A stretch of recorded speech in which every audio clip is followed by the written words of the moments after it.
अनमोल मोती कार्यक्रम में आपका स्वागत है। ओम शांति। आज एक चीज जो देखने को मिलती है सब जगह, वो ये है कि जो चीज जितनी बड़ी है उतनी ही वह महंगी है। अगर जितनी बड़ी दुकान होगी उतना ही वहां महंगा सामान मिलेगा। इसी प्रकार से कोई जितना बड़ा देश होगा वहां उतनी ही महंगाई ज्यादा होगी। और फिर ये जो बात है, इसको अगर आप गौर से देखेंगे तो फिर क्योंकि बड़े में महंगाई हो जाती है तो फिर वो नीचे तक धीरे धीरे सब में आ जाती है। टॉप लेवल में जो कुछ भी होता है वो नीचे ऑटोमेटिकली आ जाता है। इसलिए कहा जाता है यथा राजा तथा प्रजा, अथवा पानी जो होता है वो सदा नीचे की तरफ बहता है। तो जैसे जैसे बड़े बड़े देशों में महंगाई बढ़ती है, बड़ी बड़ी दुकानों में महंगी चीज़ें बेची जाती हैं, तो फिर नीचे तक हर लेवल तक वो महंगाई आ जाती है। इसका परिणाम क्या होता है कि हम देखते हैं कि धीरे धीरे महंगाई बढ़ती जा रही है, नीचे तक महंगाई हो रही है। अब आप देखेंगे जितना बड़ा वकील होगा उतनी उसकी ज़्यादा फीस होगी, जितना बड़ा डॉक्टर होगा उतनी उसकी ज़्यादा फीस होगी, इंजीनियर होगा तो भी जितना वो बड़ा होता जाएगा उसकी फीस बढ़ती जाएगी। आप कहेंगे ये तो स्वाभाविक है, लेकिन स्वाभाविक तो है, लेकिन इसके पीछे कारण भी देखना है और इसका परिणाम भी हमको देखना है, क्योंकि हम सब इसका परिणाम भुगत रहे हैं। कारण तो ये बताया जाता है, आज किसी डॉक्टर से पूछो तो वो कहेगा आपको पता है कि डॉक्टर बनने के लिए कितना खर्चा आता है। हम सब जानते हैं कि बड़े बड़े जो प्रोफेशंस हैं उसमें एंटर होने के लिए, बच्चे को उसमें दाखिल कराने के लिए उस कोर्स में लाखों रुपए का आजकल प्रीमियम देना पड़ता है। डॉक्टरों के लिए तो हम खास तौर पे जानते हैं। इसी प्रकार से कोई बहुत बड़ा इंजीनियर बनना हो, इंजीनियर के अच्छे कॉलेज में दाखिल होना हो, उस प्रकार से ये सब जगह ऐसा हो रहा है। अब वो कहते हैं कि हम इतना खर्चा करके, इतना समय लगा करके बनते हैं तो हमें अपना सारा किया हुआ खर्चा भी तो रिकवर करना है। ये कारण बताते हैं। अब उसका नतीजा क्या होता है, हम देख रहे हैं कि कल तक जो लोग अमीर की कैटेगरी में थे वो साधारण की कैटेगरी में आ जाते हैं। जो वेल ऑफ थे वो साधारण बनते जा रहे हैं, और जिनको हम साधारण गिनते थे वो गरीब की कैटेगरी में आते जा रहे हैं। और साथ साथ गरीब की कैटेगरी वालों की संख्या वृद्धि को पाती जा रही है, और जो बहुत बड़े हैं और बड़ी जिनकी कीमत है उनकी संख्या घटती जा रही है। अर्थात हम यूँ कहें कि rich are becoming richer and poor are becoming poorer. ये हमारे समाज की दशा है। अब उसका नतीजा क्या होता है कि ज़्यादातर लोग तो गरीब हैं या साधारण हैं, इसलिए उनको जो कुछ मिलता है, उनको जो कुछ वो अफोर्ड कर सकते हैं, चाहे वो खाने पीने की वस्तुएं हैं, चाहे वो किसी मोहल्ले में घर है, चाहे किराए का घर ही है, चाहे वस्त्र हैं, जो कुछ भी अफोर्ड कर सकते हैं वो मिलावटी हो जाता है, घटिया क्वालिटी का हो जाता है या नकली हो जाता है। तो आज लोग जितना जितना स्तर नीचे आता जा रहा है उतनी उतनी जीवन की क्वालिटी घटिया होती जा रही है, और जीवन के जीने के लिए जो साधन संसाधन चाहिए उनकी क्वालिटी भी घटिया होती जा रही है, मिलावटी होती जा रही है, यहाँ तक कि नकल होती जा रही है। असली गायब होता जा रहा है और नकली जो है वो बढ़ता जा रहा है। अब आप देखेंगे इसका परिणाम क्या है, जिसको हम समाज में प्रचलित जो बुराइयां हैं उसके रूप में हम देखते हैं। वो बुराइयां क्या हैं? आप पाते हैं कि समाज में जिसको हम कॉमन शब्द यूज करते हैं, भ्रष्टाचार सर्वव्यापी हो गया है और भ्रष्टाचार चरम सीमा तक पहुंच गया है। जब भ्रष्टाचार होता है तो उसके साथ साथ अनाचार और इसके साथ साथ अत्याचार, पापाचार, दुराचार ये सब बढ़ जाते हैं। आज समाज में आप देखेंगे किसी प्रकार की कोई भी मर्यादा नहीं है। हर व्यक्ति किसी न किसी तरीके से, जैसे समुद्र में डूबता हुआ कोई बेड़ा हो, हाथ पैर मार करके जी रहा है। एक भी व्यक्ति नहीं है जो समझे कि मैं इस सब प्रकार के इन प्रभावों से मैं इससे मुक्त हो सकता हूँ, क्योंकि इन सब चीज़ों का वातावरण पर प्रभाव पड़ता है, वायुमंडल पर प्रभाव पड़ता है, एनवायरनमेंट पर प्रभाव पड़ता है, पानी हवा पर प्रभाव पड़ता है, तो कैसे कोई व्यक्ति बच सकता है?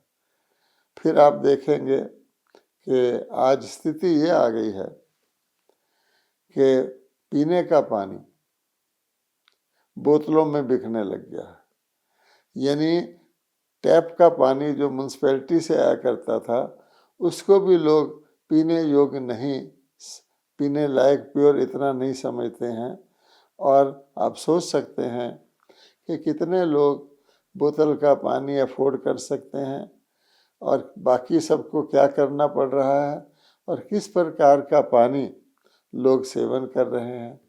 तो ये सारा उसी बात को सिद्ध करता है कि हमने ऐसा समाज क्रिएट कर लिया है जिसमें कि जो न्यूनतम स्तर है उसका जीवन तो जैसे जीने लायक ही नहीं है। वो इसलिए आपस में मिलते हैं तो कहते हैं क्यों भाई क्या हाल है, वो कहता है जो दिन कट जाए वो अच्छा है। अर्थात इतना अमूल्य मानव जीवन है, वो ऐसे समझता है जैसे जेल कट जाए। अब मैं क्योंकि जिंदा हूँ इसलिए मुझे जिंदा रहना पड़ रहा है, मुझे अपने परिवार की भी पालना कर रही है, वरना जीवन एक बोझ जैसा है, इसमें कुछ खुशी नहीं है। आप देखेंगे चेहरों पर मुरझाहट ही मुरझाहट है। और मनुष्य ने अपनी समझदारी से, जिसको वो कहते हैं अपनी प्रगति या प्रोग्रेस से, क्या कर लिया है कि पानी तक को पोल्यूटेड कर लिया है, हवा को प्रदूषित कर दिया है। यद्यपि अगर आप गौर से देखें तो कुदरत की तरफ से कितना पानी इस पृथ्वी को मिलता है। मनुष्यों को आकाश से भी पानी मिलता है, धरती पर भी पानी है, 3/4 तो समुद्र ही है। फिर कुएं खोद के भी अच्छा पानी निकाला जा सकता है। कितना पानी कुदरत ने दिया, लेकिन मनुष्य ने अपनी तरक्की का यही सबूत दिया है कि पानी बोतलों में बिकता है और उस पानी की भी कोई गारंटी नहीं। बड़े बड़े अमीर लोग तो पीते हैं, लेकिन उस पानी की जो खाली बोतलें हैं उनके द्वारा भी कितना जंक फैल रहा है, वो भी एक देखने का, सोचने का विषय है। सार ये है कि मानव ने अपने आप को बहुत नीचे गिरा लिया है। अगर आप ये पूछें कि आज दुनिया में सबसे सस्ती चीज़ क्या है, तो आप पाएंगे कि सबसे सस्ता इंसान है।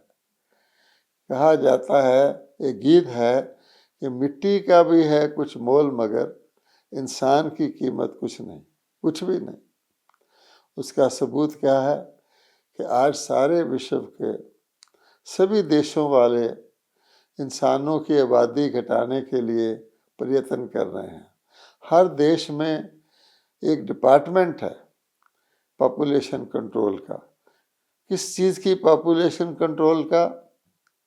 अब कितने शौक से कहना पड़ता है, सोचें ज़रा कि वो क्रिएशन परमात्मा की, जिसको कहा जाता है God created man in his own kind, in his own image.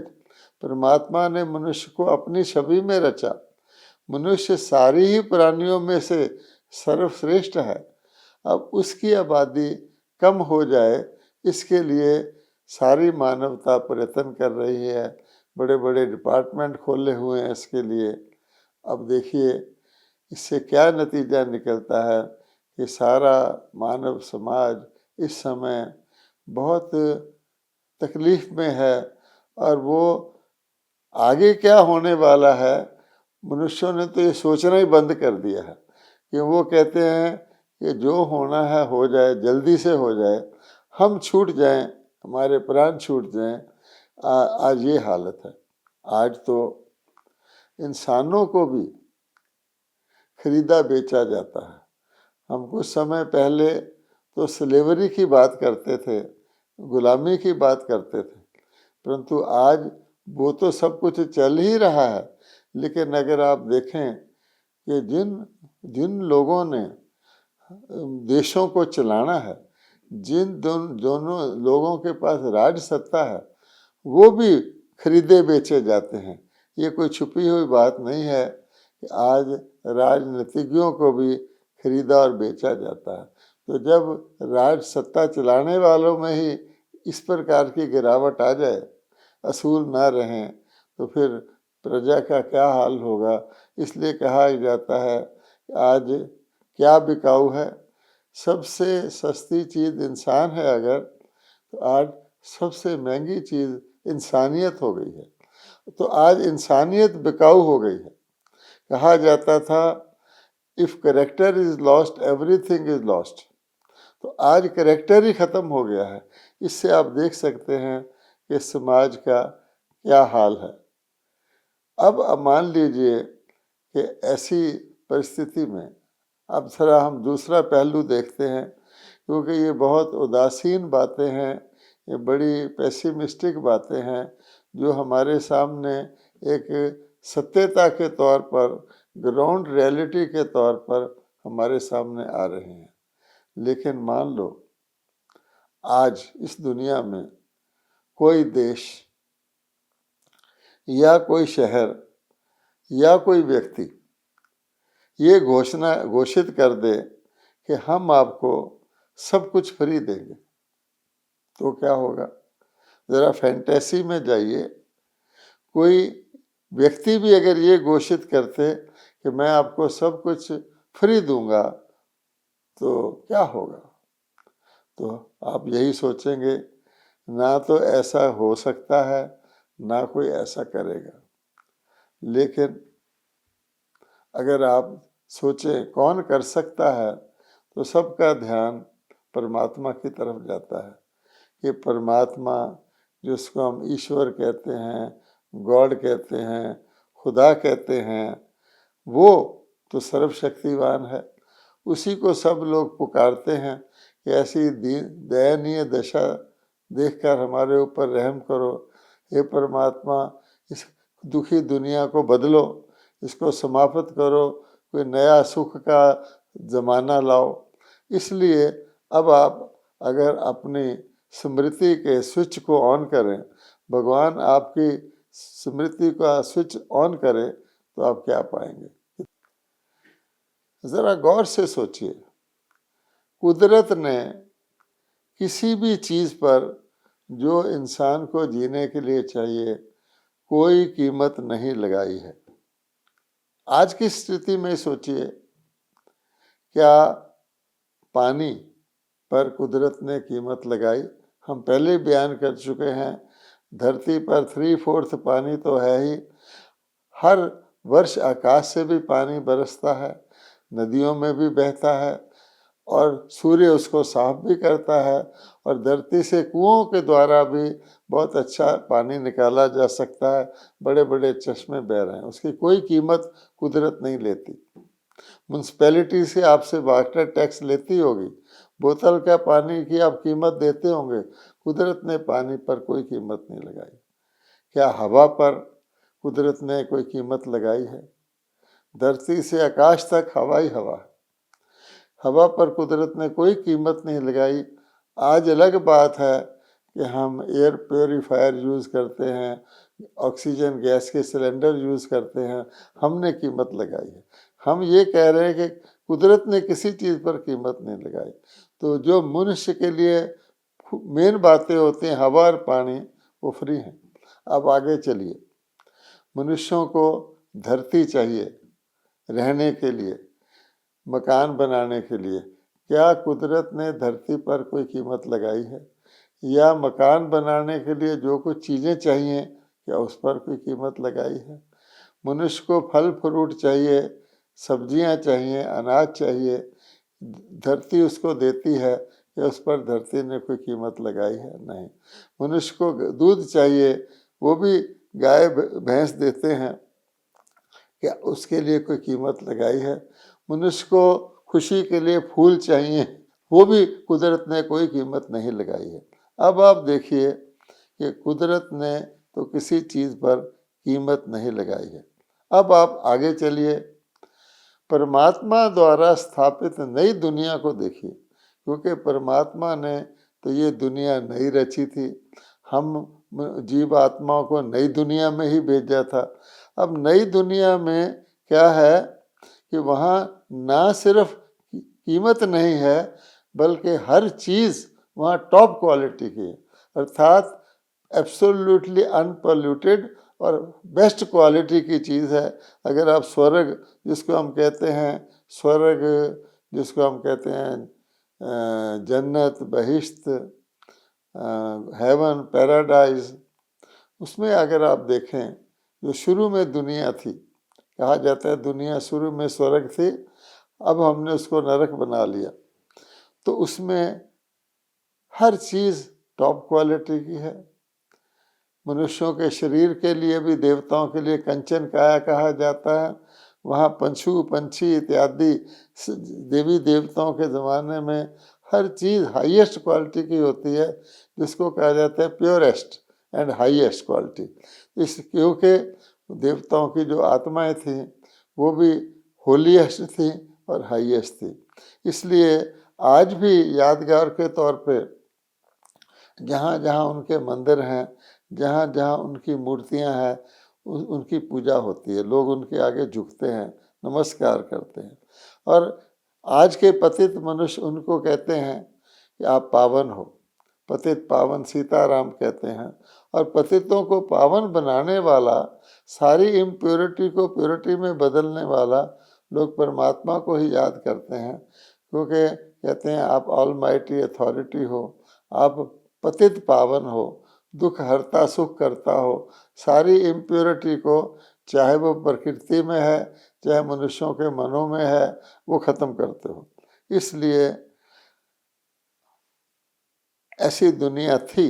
और अब क्योंकि दुनिया अति दूषित हो गई है, प्रदूषित हो गई है, दुखदाई हो गई है, तो हम आपको भी खुशखबरी दे रहे हैं, उस दुनिया को परमात्मा पुनः स्थापित कर रहे हैं, परमात्मा शिव प्रजापिता ब्रह्मा के द्वारा। और ब्रह्मा कुमारी और ब्रह्मा कुमार उसी खुशखबरी के संदेश वाहक हैं। हम सबको संदेश देना चाहते हैं कि हम सब के उस दुनिया में जाने के लिए, स्वर्णिम युग में जाने के लिए ये स्वर्णिम अवसर है। हाँ, अब भी उसमें जा सकते हैं, लेकिन अभी नहीं तो कभी नहीं। इसकी जानकारी के लिए आप हमारे किसी भी ब्रह्मा कुमारी केंद्र से संपर्क कर सकते हैं। आप देखेंगे कि ये बातें ऐसी नहीं हैं जो हम किसी कथा के रूप में आपको सुना रहे हैं। कथा के रूप में भी ये बातें हैं, श्रीमद् भगवद गीता में इनका वर्णन है। कि परमात्मा कह रहे हैं कि जब ये दुनिया बहुत खराब हो जाती है, पाप आत्माओं की हो जाती है, तो मैं परमात्मा जो बीज रूप हूँ, सृष्टि का बीज रूप हूँ, नई सृष्टि का रचेता हूँ, कि बीज तो नए वृक्ष को ही रचता है। तो इसलिए भगवान कहते हैं रचने वाला हमेशा दुनिया में भी नई चीज़ ही रचेगा। कोई मकान बनाएगा वो भी नया ही बनाएगा। तो मैं नई दुनिया को रचने वाला, जब ऐसी हालत होती है, सारे मनुष्य मुझे पुकारते हैं, हे भगवान परिवर्तन करो, हमें लिबरेट करो इस दुख की दुनिया से। तो गीता में कहा हुआ है कि मैं परमात्मा अवतरित होकर पतित पावन का ये काम करता हूँ। तो मैं क्या कहा गया है कि जब जब धर्म अर्थात राइटियसनेस की अति गिलानी हो जाती है, अनराइटियसनेस भ्रष्टाचार पूरी तरह फैल जाता है, तब मैं परमात्मा आकर जो दुष्कर्म करने वाले हैं उनका विनाश करवाता हूँ और पुनः सत्य धर्म अथवा राइटियसनेस की स्थापना करता हूँ। ये गीता में लिखा हुआ है। लेकिन शास्त्र लिखने वाले ने उस काल को बहुत लंबा चौड़ा कर दिया है कि लाखों वर्ष का ये सृष्टि चक्र बता दिया है और इस समय को दूर कर दिया। लेकिन भगवान ने गीता में कहा हुआ है कि मैं खुद आकर उस काल को बताऊंगा, अपने आने का परिचय दूंगा और पतितों को पावन करने की विधि बताऊंगा। ये गीता में लिखा हुआ है। तो जब परमात्मा अवतरित होते हैं ऐसे समय पर, तो भगवान आके बताते हैं उस समय की निशानियां हैं कि धर्म गिलानी के सभी चिन्ह पैदा हो चुके होंगे, महाविनाश की तैयारी भी हो चुकी होगी। तो आज आप क्या देख रहे हैं कि धर्म गिलानी के सभी चिन्ह उपस्थित हैं। महाविनाश के लिए अर्थात पाप आत्माओं को शरीरों से छुड़ाकर वापस परम धाम में पावन बनाकर सजाओं के द्वारा ले जाने के लिए परमाणु शस्त्र तैयार हैं। अब तो परमाणु युद्ध भी सबको समीप दिखाई दे रहा है। ऐसे समय भगवान कहते हैं मैं आता हूँ और आकर मैं मनुष्यों को पुनः वो जो हमने बताया कि नई दुनिया में जाने के लिए आत्माओं को पावन बनाता हूँ, उनके अंदर जो काम क्रोध लोभ मोह अहंकार रूपी पतितपना है, जिस कारण से उन्होंने इस दुनिया को खराब कर लिया है। अब गीता पढ़ेंगे, यही लिखा हुआ है कि तुम आत्मा हो और उसके बाद काम क्रोध लोभ मोह अहंकार नरक के द्वार हैं। इसको तुम, भगवान कह रहे हैं, मेरे साथ योग लगा के इनसे मुक्त हो। लेकिन गीता पढ़ने वाले तो जन्म जन्मांतर से गीता पढ़ते आए हैं। अब उसमें लिखा भी हुआ है कि मन को मेरे में लगाओ तो मैं तुम्हें सब पापों से मुक्त कर दूंगा, पिछले तुम्हारे सब पाप खत्म कर दूंगा। लेकिन गीता में श्री कृष्ण जी को, देवता को भगवान लिख दिया है। इस कारण से अब मनुष्य सोचते हैं किस परमात्मा से ध्यान लगाएं। परमात्मा तो देवता नहीं होता, इस कारण से लोग वो नहीं कर पाते। दूसरे ये लिख दिया है कि सृष्टि चक्र लाखों करोड़ों वर्ष का है। तब भगवान कहते हैं कि मैं पुनः आकर के स्वयं अपना परिचय देता हूँ। अगर कोई निष्पक्ष होकर उसको धारण सुनता है तो परमात्मा की तरफ हो जाता है। शास्त्रों में लिखा हुआ है कि कुछ पांडव, कुछ शक्तियाँ परमात्मा की तरफ हो गए, बाकी सब जो लोग थे शास्त्रवादी जो थे, द्रोणाचार्य वगैरह, वो नहीं समझ पाए। अब इसका सबूत है, हम देख रहे हैं कि आज 80 वर्ष से ये कार्य चल रहा है और सारे विश्व में लाखों परिवार, चाहे वो किसी भी धर्म के हैं, किसी भी देश के हैं, किसी भी भाषा के हैं, मुख्यतः भारतवासी अपने जीवन को पुनः पावन बना रहे हैं और अनुभव कर रहे हैं कि हमारे अंदर सर्वगुण संपन्न की क्वालिटीज आ रही हैं, हम सर्व अवगुणों को निकाल रहे हैं और शीघ्र ही आने वाली जो दुनिया है विनाश के बाद, विनाश तो अवश्यम भावी है, उसमें हम देवी देवता के रूप में अपने पुरुषार्थ के अनुसार जन्म लेंगे। इसी के लिए हम आप सबको निमंत्रण दे रहे हैं। ओम शांति।